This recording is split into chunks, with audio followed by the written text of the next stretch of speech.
மலைகளை துளைத்து செல்லும் ஒரு நவீன ரயில். உலகத்திலேயே மிக உயரமான ரயில் பாலம். பனி, மலை, பள்ளத்தாக்கு எல்லாத்தையும் கடந்து நம்மை காட்ராவிலிருந்து ஸ்ரீநகருக்குள் கொண்டு போகும் ஒரு அதிசய பயணம். ஸ்ரீநகர் மலை மேல போய் நின்னா முழு நகரும் கண்ணுக்குள் அடங்கும்.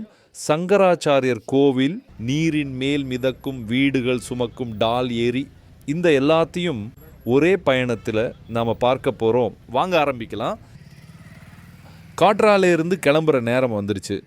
காலையில் 8:10க்கு இங்கேருந்து வந்தே பாரத் ட்ரெயினில் ஸ்ரீநகர் போக போகிறோம். இந்த காஷ்மீர் ட்ரிப்பில் ரொம்பவே எதிர்பார்த்த ஒரு பயணம் இது. இங்கே காட்ரா ரயில்வே ஸ்டேஷனில் செக்யூரிட்டி ரொம்பவே ஜாஸ்தியாக இருக்குது. வந்தே பாரத் ட்ரெயினில் ஏறும் எல்லா பயணிகளும் மெட்டல் டிடெக்டர்ஸ் மற்றும் லக்கேஜ் ஸ்கேனிங் உள்ளிட்ட முழுமையான சோதனைகளை எதிர்பார்க்கலாம். எல்லா செக்கிங்கும் முடிஞ்சு ட்ரெயினில் ஏறியாச்சு. இந்த பர்டிகுலர் ட்ரெயின் இந்தியாவோட ப்ரைடுன்னு சொல்கிறதுக்கு காரணம் இருக்குது. பனி, மைனஸ் டெம்பரேச்சர், கடுங்குளிர், இதெல்லாத்தையும் ஹேண்டில் பண்ணுற டெக்னாலஜி இதுக்குள்ளே இருக்குது.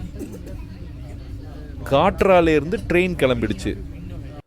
இங்கே ஸ்டேஷனுக்கு வெளியில் இருக்கிற ட்ராக்கை பாதுகாக்கிற வகையில் வேலி அமைச்சிருக்காங்க. ட்ரெயினுக்குள்ளேயும் ஒரு கமாண்டோ வீரர் கையில் துப்பாக்கியோடு நடந்துக்கிட்டே இருக்கார். இது ரொம்பவே ப்ரொடெக்டட் ட்ராவலாக இருக்குது. இப்போது நம்ம ட்ரெயின் மலையை குடஞ்சி போட்டிருக்கிற ஒரு டனலுக்குள்ளே போய்கிட்டு இருக்குது. இந்த ரூட்டில் கிட்டத்தட்ட 36 டனல்ஸ் இருக்குது. அதில் ஒன்று இந்தியாவோட லாங்கஸ்ட் ரயில்வே டனல். இந்த பயணத்தில் அதிக நேரம் நம்ம டனலுக்குள்ளே ட்ராவல் பண்ணுற மாதிரி தான் இருக்கும்.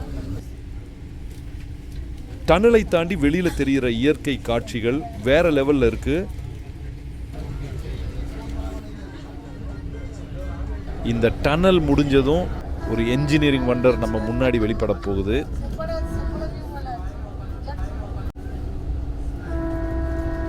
இந்த ட்ரெயின் இப்போ போய்கிட்டு இருக்கிறது சாதாரண பாலம் இல்லை. இது சென்னாப் பிரிட்ஜ், உலகத்திலேயே மிக உயரமான ரயில் பாலம். கீழே ஆழமான பள்ளத்தாக்கு, சுற்றிலும் அடுக்கடுக்கான மலைகள், மேலே மேகங்கள். இந்த உயரத்தில் ஒரு ரயில் மெதுவாக நகரும்போது நமக்கு உண்மையிலேயே பறக்கிற மாதிரி ஒரு ஃபீலிங் வருது. அந்த பக்கம் பாருங்க, மலை மேலே குட்டி குட்டியாக வீடுகள், அடிவாரத்தில் இன்னும் சில வீடுகள். இங்கேருந்து பார்த்தா எல்லாமே பொம்மை வீடு மாதிரி தான் தெரியுது. இந்த மாதிரி ஒரு இடத்துல ரயில் பாதை போடுறதே ஒரு என்ஜினியரிங் அதிசயம்தான். ஒருவேளை நம்ம ட்ரெயினில் வராமல் பஸ்ஸில் வந்திருந்தா அங்கே தெரிகிற அந்த ஹைவே வழியாக தான் வந்திருப்போம். இங்கே இருக்கிற வீடுகளோட கூரையை பார்த்தீங்களா? இந்த மாதிரி முக்கோண ரூஃபை கேபிள் ரூஃப்னு சொல்கிறாங்க. காஷ்மீர் மாதிரி பனி குவியிற இடத்துக்காகவே இந்த மாதிரி டிசைன்ஸ் வீடுங்கள் இருக்குது. இந்த ரூஃப் இப்படி இருக்கிறதுனால பனி கூரையின் மேலே தங்காமல் சறுக்கி கீழே வந்துடும். அதனால் பில்டிங்க்கும் எதுவும் டேமேஜ் ஆகாமல் இருக்கும்.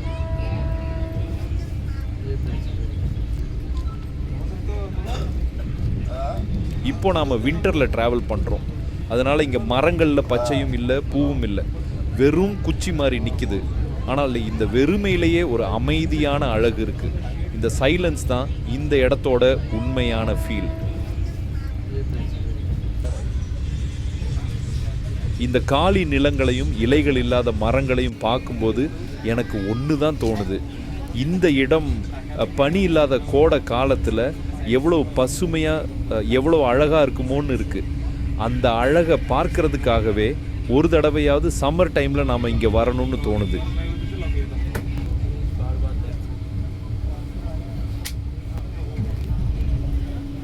நம்ம ட்ரெயின் இப்போது ஸ்ரீநகர் ஸ்டேஷனுக்குள்ளே நுழைய போது, உள்ளே வந்ததுமே முதல்ல துப்பாக்கி ஏந்தி நிற்கிற வீரர்கள் தான் நம்ம கண்ணில் படுறாங்க. அந்த அளவுக்கு ரொம்பவே பாதுகாப்பாக இருக்கிற ஒரு ரயில்வே ஸ்டேஷன் இது.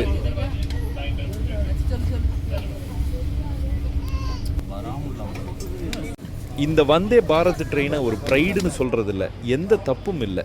அப்படி ஒரு ஸ்மூத்தான சேஃபான ஜர்னி. இந்த ரயில்வே ட்ராக் இங்கேயே முடிஞ்சிடலை, இன்னும் போயிட்டே இருக்குது.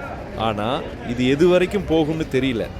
மேபி லோக்கல் ட்ரெயின்ஸ்க்காக கூட இருக்கலாம். இந்த ஸ்டேஷனோட கட்டிட அமைப்பு, இங்கே இருக்கிற அமைதி, அப்புறம் இந்த இயற்கை சூழல் எல்லாத்தையும் சேர்த்து பார்க்கும்போது நிஜமாவே நாம் இந்தியாவில் இருக்கிற ஒரு ஸ்டேஷனில் தான் இருக்கோமான்னு தோணுது. ஒரே வார்த்தையில் சொல்ல முடியாத அளவுக்கு ஒரு மிக்சட் ஃபீலிங்காக இருக்குது. காட்ராவிலிருந்து 3 மணி நேரத்தில் ஸ்ரீநகர் வந்து சேர்ந்தாச்சு. இப்போ நம்ம ஹாஸ்டல் போய் கொஞ்சம் ரிஃப்ரெஷ் ஆகிட்டு சுற்றி பார்க்க போகலாம். ஹாஸ்டல்ல இருந்து டாக்ஸி புக் பண்ணி கிளம்பியாச்சு. ஸ்ரீநகரில் நம்ம ஃபஸ்ட் டே. இன்னைக்கு நம்ம பார்க்க போகிற ஃபஸ்ட் ஸ்பாட் சங்கராச்சாரியர் கோவில். ஸ்ரீநகர் வந்தால் மிஸ் பண்ணவே கூடாத ஒரு இடம் இது. முழு நகரத்துக்கும் மேலே ஒரு மலை உச்சியில் இந்த கோவில் அமைஞ்சிருக்கு. நம்ம ஹாஸ்டல் டால் லேக்குக்கு பக்கத்தில் இருக்கிறதுனால இப்போ அந்த ஏரியை கடந்து தான் போய்கிட்டு இருக்கோம். திரும்பி வந்ததும் இங்கே ஃபுல்லாக சுற்றலாம்.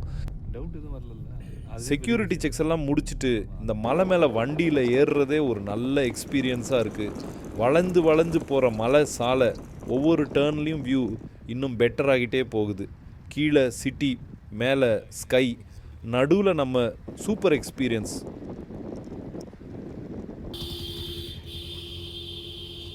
கோவிலுக்கு வந்தாச்சு. இப்போது நாம் கிட்டத்தட்ட 250 படிகள் ஏறி இந்த மலை உச்சிக்கு போக போகிறோம். இந்த வழியை பார்க்கும்போது கோவிலை நெருங்கிட்டோன்னு தெரியுது. வாங்க உள்ளே போய் இந்த காஷ்மீரோட பழமையான கோவிலை பார்க்கலாம்.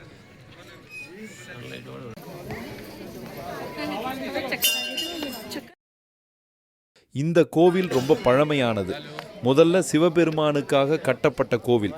அப்பிறகு காலப்போக்கில் ஆதிசங்கரர் இங்கே வந்து தியானம் செய்ததால் இந்த இடம் சங்கராச்சாரியர் கோவில்னு மாறிடுச்சு.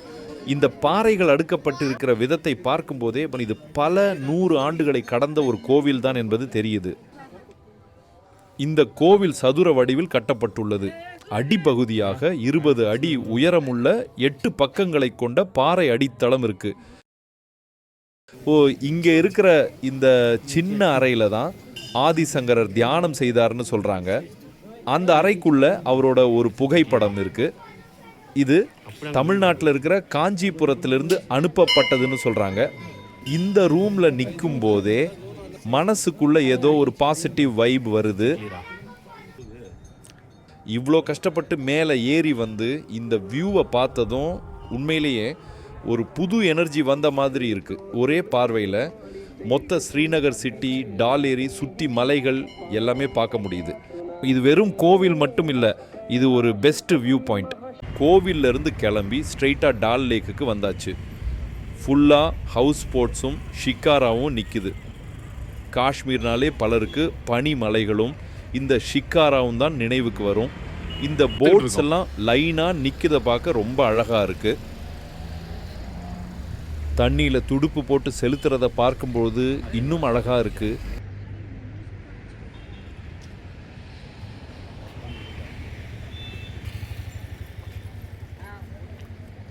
கழுகை பார்த்தீங்களா, கூலாக இறங்கி வந்து மீன் பிடிச்சிட்டு போகுது. இது மட்டும் இல்லை, காஷ்மீருக்குள்ளே வந்ததுலேருந்து நிறைய கழுகுகளை நம்மளால் பார்க்க முடியுது. ஈவினிங் வாக் போகிறதுக்கு இது ஒரு அருமையான இடமா இருக்குது.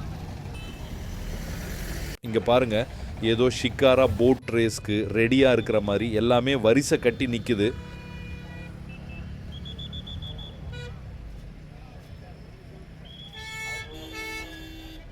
அங்கே பாருங்க, அந்த லைன் ஃபுல்லாக நம்ம கண்ணுக்கு எட்டுற தூரம் வரைக்கும் ஹவுஸ் போட்ஸ் தான் நிற்கிது.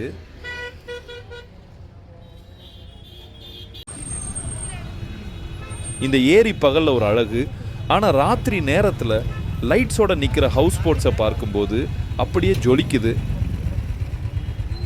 இன்னைக்கு இவ்வளவு தான். நாளைக்கு நம்ம சோன்மார்க் போக போகிறோம். அங்கே ஹார்ஸ் ரைட் கண்டிப்பாக இருக்குது. நமக்கு லக் இருந்தால் ஸ்னோஃபால் பார்க்கலாம். நமக்கு லக் இருந்துச்சா இல்லையான்னு தெரிஞ்சுக்க அடுத்த வீடியோவை மிஸ் பண்ணாதீங்க.